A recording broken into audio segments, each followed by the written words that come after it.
we gotta talk about Cooper Flagg. Now, 30 games into Cooper Flagg's NBA career, he's averaging 19 points, 6 rebounds, 3 assists, damn near 4 assists. And it's been kind of rocky up to this point. But last night, he had arguably his best game as a pro against one of the better teams, not in the Western Conference, but the NBA. We are talking about Nikola Jokic, Jamal Murray, and the Denver Nuggets. Cooper Flagg went off. And if you missed it, go back and watch the highlights. Go back and check it out because it was spectacular. He caught a couple bodies, and on top of that, he was knocking down the 3 ball, went 4 for 6 from 3, 14 of 21 from the field, 33 points, 9 rebounds, 9 assists, and he wasn't just by himself. Anthony Davis came and hooped too. 31 points, 9 rebounds, 4 assists, 3 steals. AD showed up and balled out as well. And you know Nikola Jokic is Nikola Jokic. So he had 29 points, 14 assists, 7 rebounds. Jamal Murray as well, 31 points, 14 assists, 7 rebounds. He hooped too. Fellas, talk to me about this game. In specific, we got to talk about Cooper Flagg. You know, how do you guys feel about Cooper? He's the youngest player to ever put up that stat line. Yeah, Cooper Flagg has been absolutely amazing. Basically, since he's been relieved of his point guard duties, he's been a top 50 player in the NBA, like kind of immediately. And what's crazy about Cooper Flagg and his development is the fact that he is as good as advertised, but we got the wrong advertisement, ironically enough, because everybody's initial thought about Cooper Flagg was when he got to the league in his rookie season, he's going to be like this high level defender and have major impact on the defensive end, and his offense will come over time. But what has happened is he's actually not as good of a defender as we thought he was initially, right? Obviously still very young, but he's just a really good offensive player already. As soon as he's not having to dominate the ball and bring it up, now we see him running off these pin downs. He's great if you let him turn the corner. Spencer Jones found out he can punch it on you, right? If you do kind of catch up to him, he has a good enough handle to operate in these little intermediate spaces where he can get to a pullback, heavy pull-up jumper. The jumper's starting to fall now. So Cooper Flagg is a really good player. And I just enjoy watching him, man. And also, Chill Ox. It's very unfortunate that Jason Kidd sabotaged the Mavs season early on like that and wasting time playing him at point guard. That was a complete waste of time. It was a complete waste of time. Before we even get into that, I want to talk about Cooper's night last night. I don't want to talk about Jason Tatum or Jason Kidd. But chill, that's going to turn into a whole spinoff on another argument about another argument. I want to talk about Cooper, what he did last night. Yeah, how do y'all feel about it? Well, did y'all miss the part where he had 9 assists? Y'all see him running a little bit of point? That's what I was going to say, Penn, because last night he still had a lot of ball handling responsibilities. He had a ton of point guard duties last night. I'm not saying that. By Jason Kidd helping him develop that and throw him into the thick of things and send him out there to the Wolves and tell the kid we'll deal with it. I think that really helps for games like this where he has late game situations, high pressure late game situations. You know what I'm saying? Like he had the ball in his hands a lot, bringing the ball up the court. They were inbounding the ball and they would give it to Coop. He had a lot of ball handling responsibilities last night. But that's not really the point. What I'm saying though, what's the point? The real talk. I want to make sure he already showed like some playmaking potential and passing potential in college, right? But I also feel like him being such a young player, 18 years old, I think he's also progressed in that area. Not only because yes, he's gotten some reps, but now he's a far more confident player because he gets to do things that he's good at. So now he's just more settled. He's settled in the game. He's not starting off the game doing things he's not accustomed to, leading to bad results. You let him be a wing. You let him get out in transition. You let him work off other dribble drive. Like there's plenty of plays now where the Nembhard brother will penetrate the lane. Coop beats his man, cuts baseline or something, gets a lob. Like that kind of stuff gets him going. So now he's settled into the game. He's a far more confident player because he's achieving stuff on the court. And now I can run this pick and roll. Now I can handle the ball in these certain situations and handle it in transition to get downhill. But that's building confidence because he's already doing stuff that he's good at, opposed to starting the game doing yesterday that. when you watched him, did it seem to you, because it seemed to me, did it seem like their offense was more settled when he had the ball? Yes. And what I mean when I say what I mean when I say that, what are we talking about when we're talking about a lead guard? Because he's playing the wing, right? But when he's got the ball, he's orchestrating a lot of their offense. He's the one playing dribble handoff with Anthony Davis. He's the one getting downhill and creating offense for other guys when guys are on the wing. Kind of like what a lead guard does, only except he's doing it from the wing position, right? So, but Nembhard handles the ball a lot too, though. But since last night specifically, but last night specifically, it's a matter of him not being. It's a matter of him not always being the initiator exclusively. It's him being a play finisher, and it's him being able to play off guys that are natural guards. Like Nembhard comes in, he can play off Nembhard. D'Angelo Russell comes in, he can play off D'Angelo Russell, but he can still also mix it up and have the ball in his hands. And that's why a guy that's only... Go for it. Keep going. Keep going. Finish. Let me finish. Keep going. No, I was going to say the early reps, given he's only 19, the early reps he had, I think all of us had the Mavs as a far better team to start the season, and they were really bad.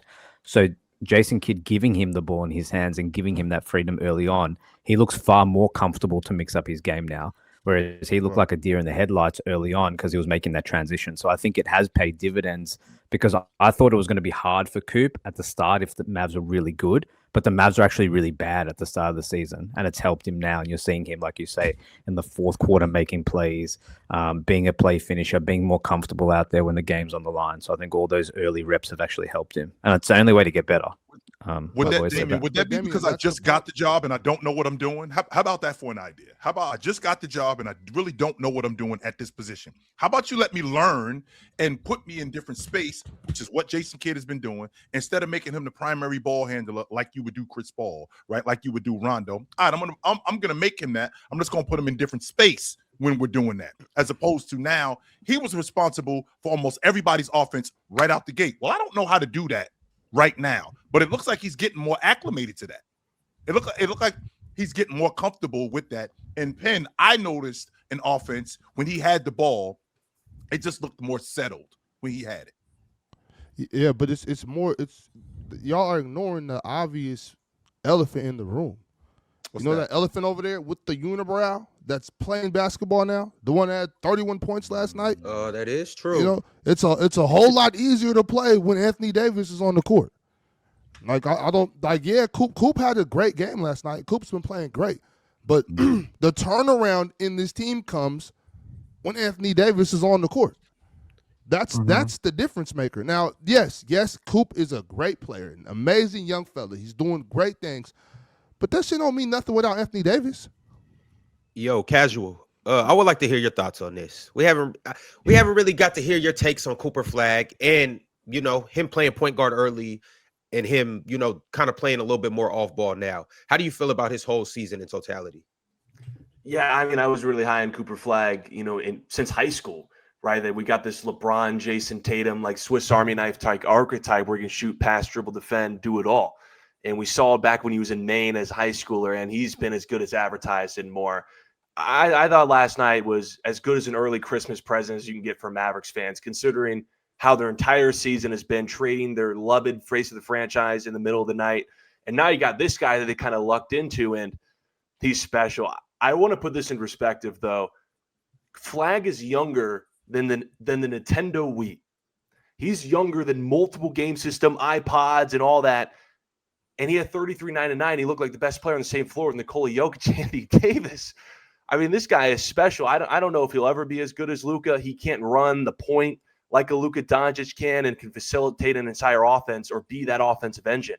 But as far as defense, making the cuts like some of you guys were alluding to, he looks – and he just turned 19 3 days ago. So, yeah, he kind of had a shaky start of the season. I kind of just think that's just him figuring out his role in the NBA. And just the more games he gets to play, benefiting also playing next to Anthony Davis might not get the best defender every single night. He's just only going to get better. And I think that leave out. We definitely leave out. Last year was my senior in high school. He reclassified, by the way. So he was in the 12th grade when he was playing at Duke. So with that being said, him playing right now with this team, Ron, I'm just a huge fan of teams when they have their guy. And because when you got your guy, what that means is now we have a direction. All right, we can make a plan. We can formulate a plan. We can put a plan together of how we're going to build this thing. Cooper Flagg is that guy. I'm watching him on defense last night. When rotations, he was at a place in rotations, but he recovered, right? Guys are cutting back door. He doesn't really know what he's doing defensively, but he's so young, he's so athletic. He's good enough to recover and recognize what's on the floor where he can get back in space. We're talking about a kid who doesn't know what he's doing yet, and he's still figuring this out. And as he's figuring it out, we're seeing it right in front of us, real talk. We're seeing a guy that's becoming a better ball handler, a better distributor, right? A better scorer. Like he went down the lane and flushed on Joke last night this kid Jones. Flushed on him. Oh, man. Like this is a kid. I think Flagg is so that was special. an elite move too, by the way.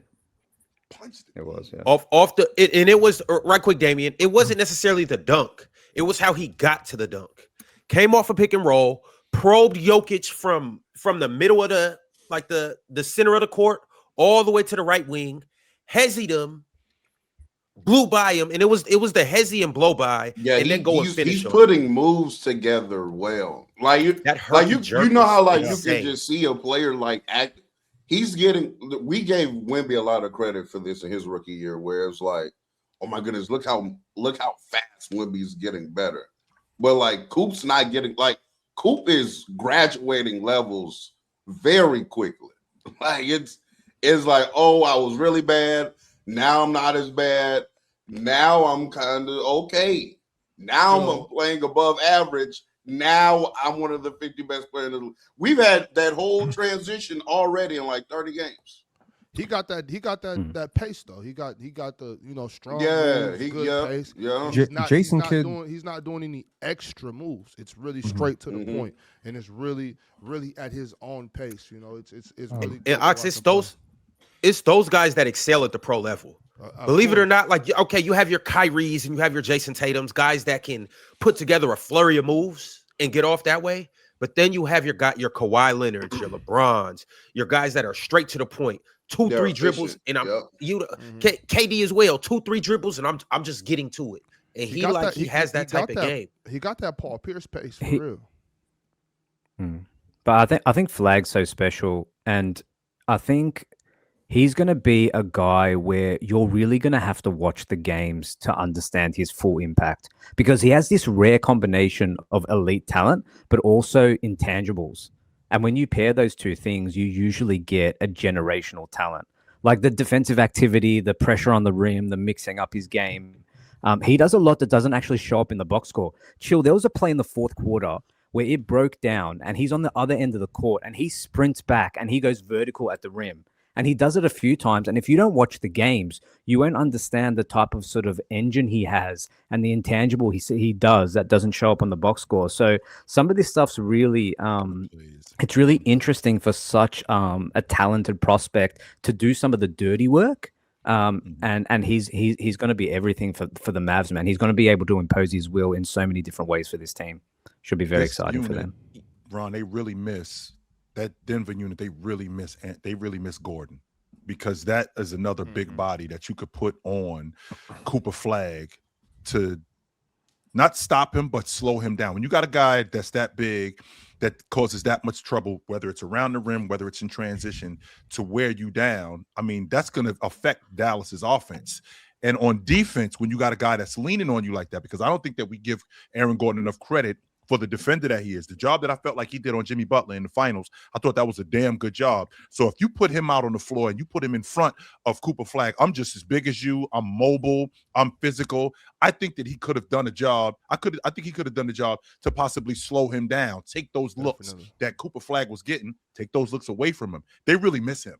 They really miss him. That's a really good point, too. Definitely. He makes their defense better, but I don't think that, especially how well Cooper Flagg is now operating off the ball, You know, if there's anything, you know, a 6'9", 250 guy would have a little bit harder of a time doing is like navigating screens. So I think Cooper just worked more off ball if Aaron Gordon was playing. But we also got to remember that PJ Washington didn't play for Dallas as well, who's a really good player. It's the panel.